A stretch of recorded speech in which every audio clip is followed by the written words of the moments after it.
चतुर नाई। एक बड़े शहर में एक नामी गुंडा रहता था। वह हर किसी पर अपनी धौंस जमाता और हर किसी को डराता धमकाता रहता था। एक दिन वह गुंडा शेविंग और हेयर कटिंग करवाने सैलून में गया। गुंडे ने नाई से कहा, अगर तुमने मेरी शेविंग ठीक से बिना काटे छाटे की तो मैं मुंह मांगा दाम दूंगा, लेकिन अगर कहीं भी उस तरह से कट लग गया तो गर्दन से उड़ा दूंगा। नाई यह सुनकर डर गया और बहाना बनाते हुए कहा, माफ कीजिए साहब, मैं आपकी शेविंग अभी नहीं कर पाऊंगा। मुझे दुकान बंद करके अभी हॉस्पिटल जाना है। मेरी पत्नी की तबीयत बहुत खराब है, आप किसी और से करवा ले। ऐसा कहकर नाई दुकान बंद करके चला गया।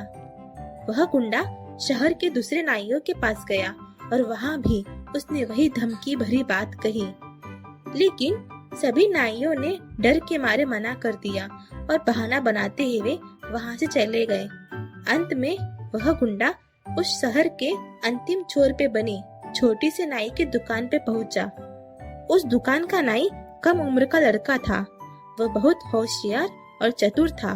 गुंडे ने उससे भी वही धमकी भरी बात कही। गुंडा बोला, सुन लड़के, मेरी अच्छे से बिना काटे छाटे शेविंग करना। अगर तूने ऐसा किया तो मुंह मांगा दाम दूंगा, लेकिन कुछ गड़बड़ हुई तो तेरा गर्दन उड़ा दूंगा। उस लड़के ने बिना डरे उससे कहा, ठीक है बैठो, मैं बनाता हूँ। उस लड़के ने काफी बढ़िया तरीके से गुंडे की शेविंग और हेयर कटिंग कर दी। गुंडे ने खुश होकर 10,000 रुपये उस लड़के को इनाम में दिया और पूछा, मैं बहुत से नाइयों के पास गया पर सभी ने मना कर दिया, परंतु तूने हामी भर दी। ऐसा क्यों? क्या तुझे अपनी जान जाने का डर नहीं था? वह लड़का मुस्कुराया और बोला, डर? पर मुझे बड़ा डरने की क्या जरूरत है?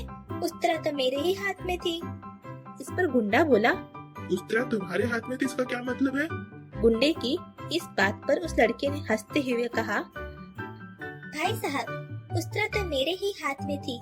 मतलब अगर आपको जरा भी खरोच लगती तो मैं आपकी गर्दन झट से अलग कर देता। गुंडा यह जवाब सुनकर पसीने से लथपथ हो गया और डरकर वहाँ से भाग गया। इस प्रकार उस लड़के ने बड़ी ही चतुराई से बिना डरे उस गुंडे का सामना किया। सीख: इस कहानी से हमें यह सीख मिलती है कि हमें किसी भी हालत में घबराना नहीं चाहिए और हर हालात का सामना बिना डरे चतुराई से करना चाहिए। Thanks for watching. Kindly like, subscribe and share.